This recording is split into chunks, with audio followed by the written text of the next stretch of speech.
আজকে আমি করলাম ওটস আর বেসনের হেলদি ব্রেকফাস্ট রেসিপি। একটা বড় বাটিতে দিয়ে দিলাম ওটসের পাউডার আর বেসন দিয়ে সামান্য পরিমাণে জল দিয়ে যতটা জল দরকার হবে দিয়ে একটা ব্যাটার আমি তৈরি করে নিলাম। এইবারে এইটা ঢেকে ১০ মিনিট রেখে দিচ্ছি। ১০ মিনিট হয়ে গেছে, ঢাকনাটা খুলে দেখিয়ে দিচ্ছি কনসিস্টেন্সি ঠিক এইরকম হবে। দিয়ে দিলাম স্বাদ অনুযায়ী লবণ, হলুদ গুঁড়ো আর দিয়ে দিচ্ছি আদা বাটা।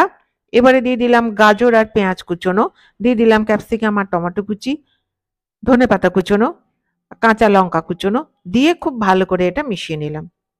এবার একটা প্যান গরম করে দিয়ে দিলাম সামান্য পরিমাণে তেল, যে কোনো তেল দিলেই হবে। দিয়ে ২ হাতা করে ব্যাটার নিয়ে একটা গোল শেপ করে দিলাম। ঠিক যেমন দেখিয়ে দিচ্ছি এইভাবে। দিয়ে ঢেকে ২ থেকে ৩ মিনিট মিডিয়াম ফ্লেমে রেখে দিলাম।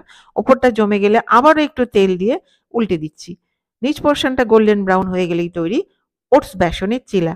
নিন তৈরি হেলদি একটি ব্রেকফাস্ট। বাড়িতে করুন, খান আর হেলদি থাকুন।